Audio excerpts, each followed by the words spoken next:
नमस्कार दर्शकों, स्वागत है आपका द हिमाचल न्यूज में और मैं हूं आपके साथ आंचल मुंगिया।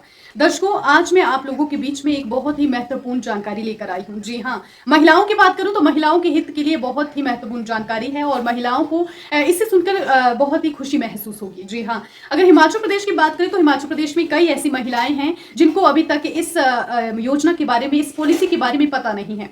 जी हाँ, मैं बात कर रही हूँ मैटरनिटी लीव की। मैटरनिटी लीव क्या है, आखिर क्यों ये महिलाओं के लिए दी जाती है, क्या इसका महत्व है, ये सारी जानकारी मैं आप लोगों के साथ साझा करूंगी। बता दूं कि मैटरनिटी लीव महिलाओं के लिए एक बहुत अच्छी पॉलिसी बनाई गई है। जी हाँ, जिनकी जो लड़कियां होती हैं, जिनकी शादी हो जाती है, जो उच्च शिक्षा ग्रहण कर रही होती है, एमफिल, बीटेक, एमटेक या फिर रिसर्च कर रही होती है, इन सभी महिलाओं के लिए ये जो योजना है, जो पॉलिसी है, ये चलाई गई है। और इस पॉलिसी के तहत जितनी भी महिलाएं हैं वो इसका लाभ ले सकती है। मैटरनिटी लीव क्या है ये मैं आपको बताती हूँ। मैटरनिटी लीव मातृत्व अवकाश, मतलब कि जिन महिलाओं की शादी होने के बाद, जो गर्भावस्था में होती है, जो महिलाएं स्टडी कर रही होती है, पढ़ रही होती है, कॉलेज जा रही होती है, जिनको इस अवस्था में जो है अवकाश की जरूरत होती है। मैटरनिटी लीव से ही, जैसे कि नाम से ही विदित हो रहा है कि मैटरनिटी लीव मतलब कि मातृत्व अवकाश, जब महिलाएं गर्भावस्था में होती है तो ऐसे में उनको अवकाश की बहुत ज्यादा जरूरत होती है, क्योंकि वो अपने साथ साथ अपने बच्चों का भी ध्यान रखती है और ऐसे में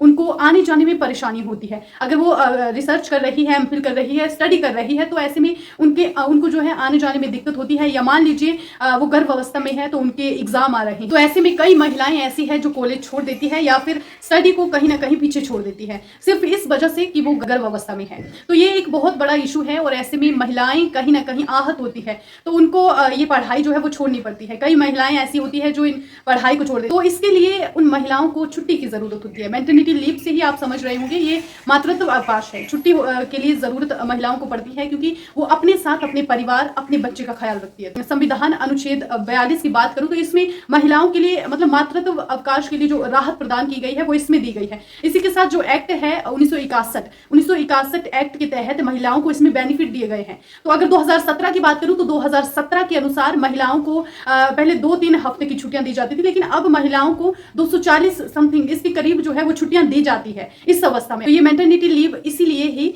आप लोगों के लिए बहुत ही सुगमता से काम करती है। तो दर्शकों, आपकी जानकारी के लिए बता दूं कि यूनिवर्सिटी ग्रांट कमीशन की ओर से यहाँ पर ये पॉलिसी मौजूद है और जितनी भी महिलाएं हैं इस पॉलिसी का लाभ उठा सकती है। जो महिलाएं गर्भ अवस्था में हैं, जो पढ़ाई नहीं कर सकती या नहीं जा पा रही है इस वजह से, तो उनके लिए ये अवकाश दिया गया है, ये छुट्टियां दी गई है ताकि ये लोग, ये जितनी भी महिलाएं हैं, ये इन अवकाश का लुत्फ उठा सके, इन अवकाश का लाभ ले सके। क्योंकि देखिए, ऐसी अवस्था में कहीं भी जाना बहुत ही कठिन होता है और ऐसे में सरकार ने आपके लिए ये पॉलिसी जो है वो शुरू की है। तो दर्शकों, कई महिलाएं ऐसी होती हैं जिनको इस बारे में पता नहीं होता है और उनको कहीं ना कहीं अपनी पढ़ाई जो है वो छोड़नी पड़ती है। जो महिलाएं रिसर्च कर रही हो, एमफिल कर रही हो, बीटेक कर रही हो, ये सारे कोर्सेज जो महिलाएं कर रही है उनके लिए ये जो मैटरनिटी लीव का प्रावधान है उसके तहत इन महिलाओं को अवकाश दिया जाता है ताकि इन महिलाओं को पढ़ाई करने में या आवागमन करने में कोई परेशानी ना हो। ऐसे ही देखते रहिए द हिमाचल न्यूज। धन्यवाद।